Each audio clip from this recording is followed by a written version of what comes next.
Bom dia, boa tarde ou boa noite. Sejam bem-vindos a mais um vídeo do canal.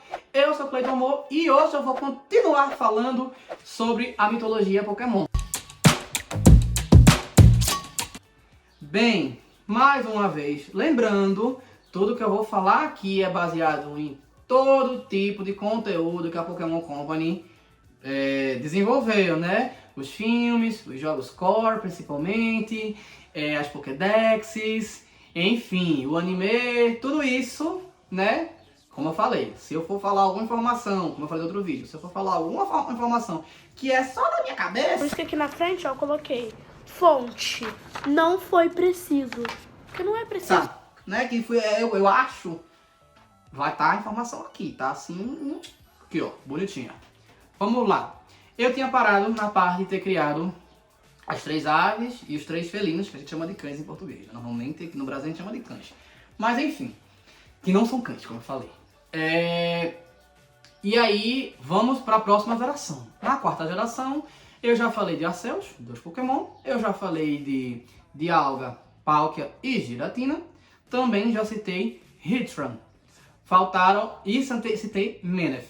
Manaphy, pronto, essa é a informação. Primeiro, Manaphy é o único lendário mítico que consegue gerar filhote de uma maneira natural. Ou seja, se você colocar ele para cruzar com o dito, ele vai gerar um filhote. Filhote esse que vai ser Phione.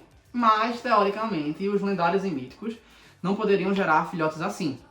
Eles têm como se fosse um ritual, eles meio que escolhem na hora de serem pais. Eles não necessariamente precisam de um parceiro ou parceira, né? Até porque eles não têm gênero. Então, enfim... É como se Manaphy, por burlar essa regra de Arceus, aí isso aqui já é uma interpretação minha, se para ele burlar essa regra de Arceus, o filhote não é um Manaphy, é um Phione, tá? Na realidade deve ser Game Freak, deve ter visto, deve ter achado interessante, fez, bota aí, e bota só mais fraco. Mas provavelmente é uma lógica que pode ser aplicada. Os que faltaram, Shaymin. Shaymin assim como... Ah, eu não falei de Jirachi também, é a terceira, não é mesmo? Jirachi é um Pokémon que ele dorme de 1000 anos, dorme demais, né? Dorme muito. Eu acho ele lindo.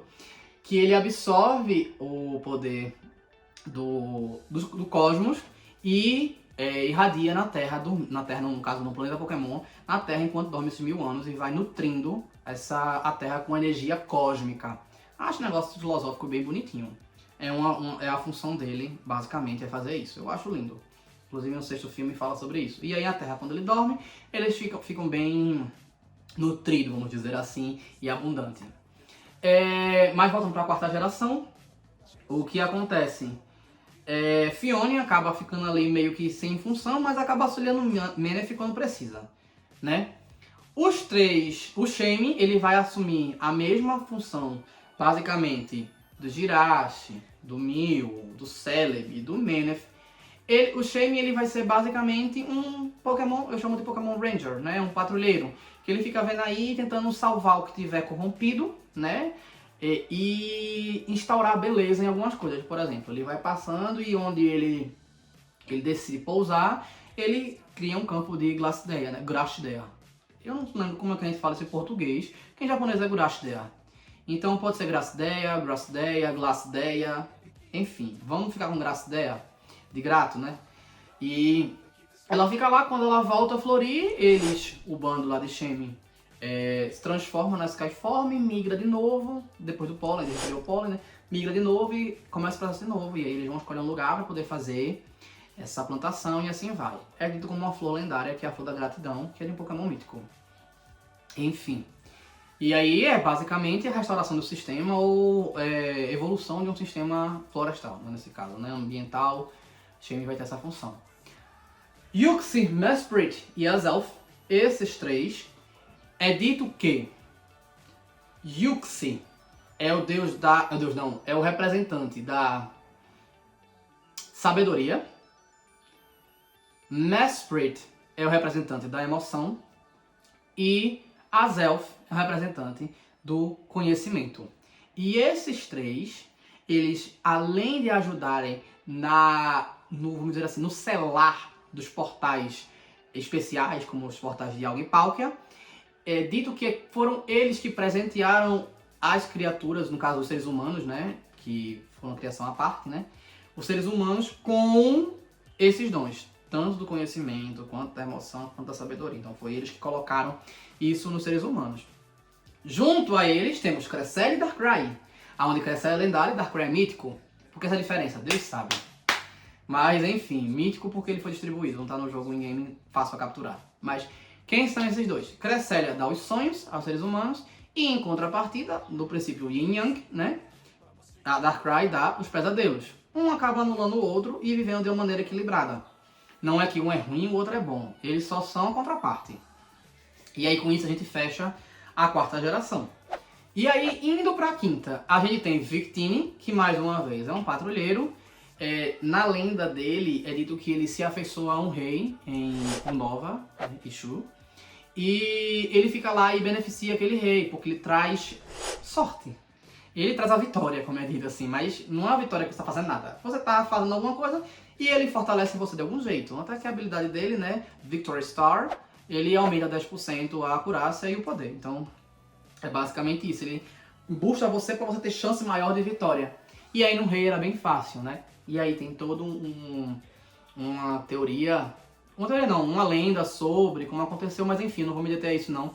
Vamos continuar na criação. E aí a gente tem... Junto ao Victini nessa história, a gente tem a citação do Zekrom e do Reshiram, que cada um deles tem ideais diferentes, né? Um é ideal, outro é emoção, um é, como é que diz, lealdade, enfim, eles são a representação realmente do Yin Yang, né? Como se um fosse Yin e o outro Yang, e aí, obviamente, eles entrariam em conflito. Nessa contrapartida, a gente tem Kyurem, que esse Kyurem é como se fosse o vazio. Ele perdeu o Yin e Yang. É por isso que tem Black Kyurem e White Kyurem. Um é Yin e o outro é Yang. Enfim. E aí, na lenda fala que tem o dragão primordial, que tem essas duas partes juntas. Vamos aguardar um Legends aí pra ter isso, né? E Kyurem, quando fica no vazio, ele é tratado como o quê? Como um Pokémon fronteira. Ele basicamente aqui aprova se o Keldeo tá preparado ou não para ser um patrulheiro espadachim, né? O quarto mosquiteiro, né? Os três, Virizion, Terráqueo e Cobalion, que também são patrulheiros, e aí eles ensinam Keldeo, que é o discípulo deles, né? Que é para poder fechar ali, baseado na lenda dos três mosqueteiros, né? E ali eles são patrulheiros, todos eles são patrulheiros. Cada um faz alguma coisa, ficam viajando por aí, se tiver incêndio, eles vão salvando pokémons, essas coisas que eles fazem, né? Patrulheiros, como eu falei. A gente também tem Landorus, Thundurus e Tornados. Esses três são a representação dos ventos da fertilidade, que nesse caso é como se Thundurus trouxesse as tempestades para poder, né, como é que diz, ter a fixação do nitrogênio com a queda dos raios, trazer as chuvas, né, para umedecer. Tornados traz os ventos para até poder arrastar as nuvens, as coisas em si. E Landorus é como se fosse a fertilização da terra. Então a gente tem esses três aí. A gente tem Genesect, que é um mítico que foi ressuscitado, que é da época do Paleozoico, basicamente. E ele foi ressuscitado, ele é como se fosse um predador gigante, né, que tinha lá. E ele veio pra cá. É como se fossem os dinossauros, né, antes de tudo, um artrópode que dominasse. E aí ele foi boostado pela equipe Plasma com aqueles canhões dele. Meloetta é dito como o Pokémon que dá para os homens a música e a dança, né? Traz essa referência que eu acho bem mitológica, porque eu até contei num conto Taurepang que fala sobre... Kaingang, Taurepang não, Kaingang, do Mandoamidrin, que dá música e a dança para as pessoas. E no caso da Meloetta, ela vai dar música e dança para as pessoas. Eu brinco que ela é Mariah e Beyoncé. A área form dela é Mariah e a period form é Beyoncé. Na sexta geração a gente tem Kalos, como eu já falei, a vida e a morte, né? Xerneas e Yveltal, respectivamente. A gente tem Zygarde, que é a representação física do ecossistema, né? Então ele seria uma representação quase que de Giratina aqui, né? Da mãe natureza. A gente tem Diancie, que ela é só como se fosse um Carbink evoluído, desenvolvido, né? Modificado geneticamente, que é a princesa dos Carbinks, né? Que ela tá ali em túneis no subsolo. Não fala muito bem a função dela, além dela ser aquilo ali, ela é como se fosse eles ajudassem a nutrir o solo, né? Vamos dizer que seria basicamente isso. E de tão especial que eles são associados a gemas, né? O Rupa é só um Pokémon lendário brincalhão, né? Que fica andando de um lado pro outro, andando pra um lado pro outro, pra um lado pro outro. A gente pode colocar ele como um patrulheiro de alguma forma, mas não tem uma função nossa, uau, maravilhosa. Volcanion, ele de fato é um patrulheiro, no filme inclusive é dito como ele protegesse Magearna, né? Magearna é um Pokémon mítico que foi criado por um homem a partir de uma energia que tem alma, essa energia, que é o Soul Heart. E aí a gente acabou a 6ª geração. Quando a gente vai pra 7... Sabe uma coisa? Eu falo sobre essa parte depois, no 3º vídeo, que já tá ficando grande. É melhor. Eu espero que tenham gostado. Eu vou ter que fazer o 3º vídeo, porque realmente é imenso. Curtam, comentem e compartilhem. Valeu!